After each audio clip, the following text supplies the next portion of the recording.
essa carta, ela foi escrita por Paulo nos anos 60, de dentro da cadeia, lá em Roma. E nessa mesma prisão ele escreveu várias outras cartas. E uma curiosidade do Novo Testamento na Bíblia é que dos 27 livros, 13 foram escritos por Paulo. E a maior parte deles ele estava preso. Filipos aqui então, que essa carta aos Filipenses é o povo de Filipos. Foi a primeira cidade romana a receber o Evangelho. Então a igreja de Filipos ela foi plantada na segunda viagem missionária de Paulo, e ele estava na companhia de Silas nessa viagem. Foi nessa cidade que Paulo e Silas foram presos. Aquela história famosa de que eles estavam presos, veio um terremoto, o carcereiro ficou desesperado, queria se matar, e aí Paulo orou, explicou para ele que o terremoto foi por causa, uma resposta de oração do Senhor, e então o carcereiro se converteu, e Paulo e Silas foram então libertos do cárcere. Então Filipenses ela é conhecida como a Carta da Alegria. E hoje a gente vai estudar então os versos que foram lidos de 1 a 11. Como que se deu essa carta aqui aos Filipenses?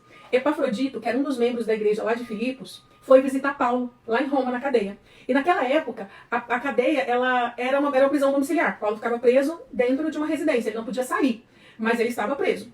E Paulo mandou, então, uma carta, por meio de Epafrodito, para o povo da igreja lá de Filipos, para os filipenses da igreja, né? E ele mandou uma carta agradecendo os irmãos pelo zelo com ele. Ele era missionário, então ele era mantido pelos irmãos daquela igreja. Então na carta ele agradecia os irmãos e, além de agradecer, ele conversava com os irmãos naquela carta. E a gente percebe que Paulo tem alegria no falar. A gente percebe que ele cumprimenta os irmãos nessa carta com alegria. Diferente de outras cartas dele, que ele começa repreendendo as pessoas. Em outras cartas ele dá carteirada. Paulo apóstolo de Cristo, por meio do Senhor, e começa a falar, e desce o chicote. E nessa não, a gente percebe que é uma carta de amor, uma carta de alegria, uma carta onde ele afirma que sabe que as pessoas são cuidadas pelo Senhor, ele sabe que as pessoas têm a bênção do Senhor. E ele se alegrava, porque ele sabia que por meio daquele povo de Filipos, o evangelho se espalhava ao redor por Roma inteira, o evangelho caminhava, né? E a fidelidade daquele povo em manter Paulo, em mandar Epafrodito fazer visitas periódicas a ele, mesmo sabendo que ele estava preso. Quão difícil era aquela viagem, o quão caro era aquela viagem, e mesmo assim as pessoas o tratavam com amor. Então Paulo, ele tinha tudo para reclamar.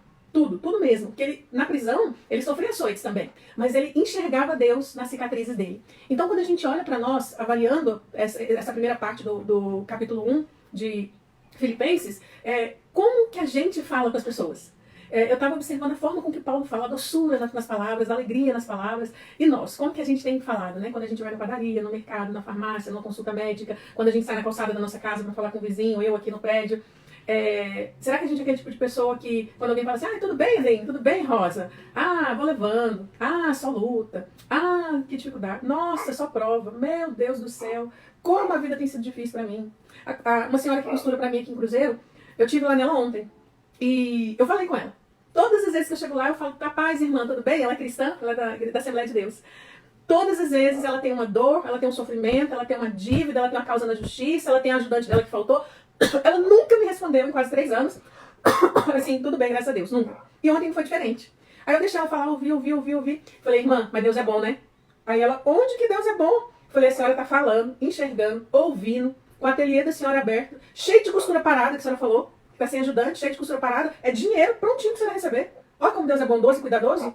Ela, eu não vejo assim não. Eu falei, ruim é se a senhora tivesse cega, ou acamada, sem poder vir trabalhar, sem nenhum cliente, sem ninguém, sem nenhuma costura pra precisar entregar. Isso seria ruim. Aí ela ficou meio sem graça, ela viu que eu não gostei, mas eu conheço muita gente que é assim, tá tudo ruim o tempo todo. Tá tudo sempre ruim. Então a gente costuma dizer que a primeira impressão, ela é a que fica, né? E vou esperar essa voltar.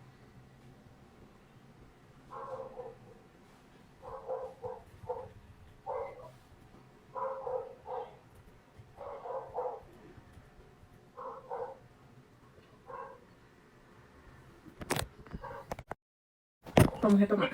Então, a primeira impressão, a gente costuma dizer que a primeira impressão é que fica, né? Então eu tenho sempre essa mesma impressão. Eu já chego lá na ateliê dela quando ela precisa arrumar alguma coisa, eu já desço do carro falando assim, meu Deus, o que vai ser hoje? Qual vai ser o problema dela hoje?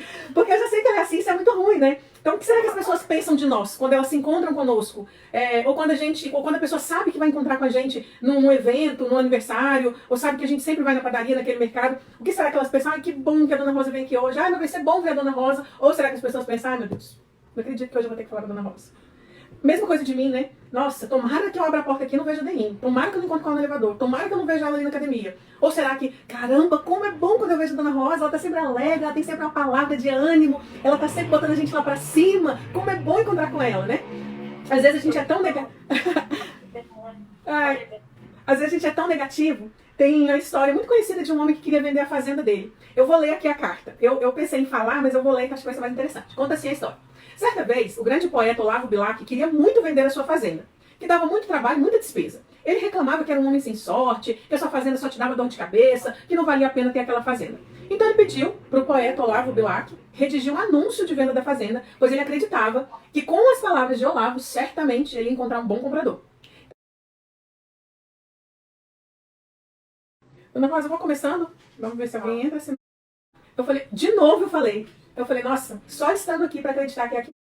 Pergunta, e aí, vendeu a sua propriedade? O amigo dele respondeu, nem pensei nisso. Quando eu li o anúncio que você escreveu, eu percebi a maravilha que eu tinha. Algumas vezes, a gente só consegue enxergar o que a gente tem quando a gente coloca a lente do nosso vizinho. Escreveu, vende-se uma encantadora alegre, ela tem sempre uma palavra de ânimo, ela tá sempre botando a gente lá pra cima. Como é bom encontrar com ela, né? Às vezes a gente é tão Às vezes a gente é tão negativo. Tem a história muito conhecida de um homem que queria vender a fazenda dele. Eu vou ler aqui a carta. Eu pensei em falar, mas eu vou ler que acho que vai ser mais interessante. Conta assim a história. Certa vez, o grande poeta Olavo Bilac queria muito vender a sua fazenda, que dava muito trabalho e muita despesa. Ele reclamava que era um homem sem sorte, que a sua fazenda só te dava dor de cabeça, que não valia a pena ter aquela fazenda. Então ele pediu para o poeta Olavo Bilac redigir um anúncio de venda da fazenda, pois ele acreditava que com as palavras de Olavo, certamente ele ia encontrar um bom comprador. Então Olavo escreveu, vende-se uma encantadora propriedade onde cantam pássaros ao amanhecer no extenso arvoredo. É cortada por cristalinas e refrescantes águas de um grande ribeiro. A casa é banhada pelo sol nascente, oferece a sombra tranquila das tardes na varanda.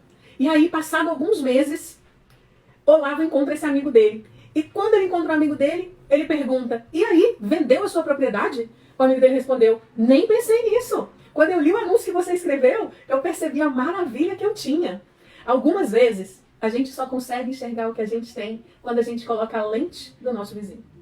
Infelizmente, muitas vezes na nossa vida é assim. Parece que a gente não raciocina direito, né? A gente deixa o mau humor, a tristeza e falando cada vez mais alto. Quase sempre a gente só vê o lado ruim das coisas. A gente vai, de repente, num restaurante. Vou dar o meu exemplo. Dia dos Namorados, o Felipe quis ir num restaurante aqui em Cruzeiro. Quando ele falou qual era o restaurante, eu pedi perdão já pra ele disso. Eu tô dando testemunho de algo que eu já pedi perdão, que eu sei que eu errei. Ele falou assim, amor, a gente vai jantar em tal lugar hoje. Não, eu não abro mão da gente sair pra jantar. E aí, quando ele falou o nome do lugar, eu falei, nossa, não podia ser em outro lugar? Justo hoje, tinha que ser exatamente lá. E aí eu fiquei arrependida, orgulhosa, não agradeci naquele momento, me arrumei e fui. Aí quando chegou lá, eu falei, de novo eu falei, nossa, só estando aqui para acreditar que é aqui mesmo que a gente vai jantar. E eu achando pouco, ainda quis justificar a minha ingratidão. Falei assim, já que a gente vai pagar para comer na rua, pelo menos que fosse num outro lugar, né, Felipe? E aí quando a gente comeu, uma comida muito saborosa, aí vindo embora eu falei, amor, eu preciso te pedir perdão. Como eu errei? Quando você me falou o nome do lugar, eu reclamei. Quando a gente chegou lá, eu reclamei. E ainda quis justificar o meu erro, dizendo que já que ia pagar, que não podia ser naquele lugar. Olha quanta ingratidão numa ação só. Eu sei que realmente a gente poderia ter pego aquele mesmo dinheiro e comido em outro lugar, mais chique, mais legal. Mas eu esqueci de ser grata. Quantas pessoas no Dia dos Namorados talvez não tinham um pão, um presunto para poder no pão? Só podia comer um pão que comprou de manhã, que sobrou à noite. E que talvez comemoraram em grande estilo.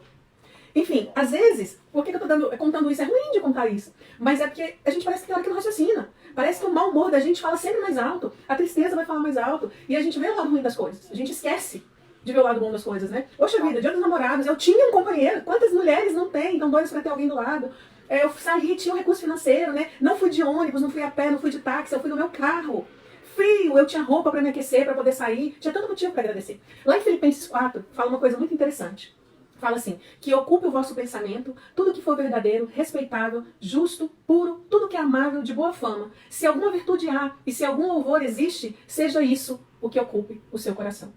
Se a gente passar todos os nossos pensamentos por essas 8 peneiras, as 8 peneiras da verdade, do respeito, da justiça, da pureza, da amabilidade, da boa fama, da virtude e do louvor, será que vai sobrar alguma coisa?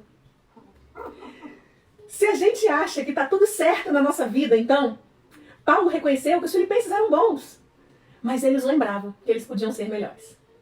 E nós também. Ainda que tudo que a gente pense, que a gente fale, passe nessas 8 peneiras, dá para melhorar. Sem sombra de dúvida, dá para melhorar. Então nós temos a segurança do amor de Jesus e nós somos encorajadas a caminhar e a fazer alguma coisa por causa desse amor de Jesus para com as nossas vidas. Quando a gente vê Paulo preso produzindo, plantando a semente do evangelho, passando ali por limitações, a gente vê um negócio diferente no coração de Paulo. E esse negócio diferente que tinha nele era a alegria. E muitas vezes é isso que nos falta. Será que a alegria de Deus, ela se manifesta na nossa vida? Com a nossa fala, com a nossa expressão facial, com o nosso jeito de se comportar? O nosso fim, a gente sabe. Qual o fim de um cristão? Glorificar a Deus e se alegrar nele. Esse é o nosso fim. Um não pode se dissociar do outro. A gente, para glorificar a Deus, a gente tem que se alegrar nele. Não tem como fazer uma coisa separada da outra. Isso é bíblico. Não dá para dissociar um do outro. Então a graça, ela custou tudo para quem nos deu. E não custa nada para nós. A graça, ela é de graça para nós.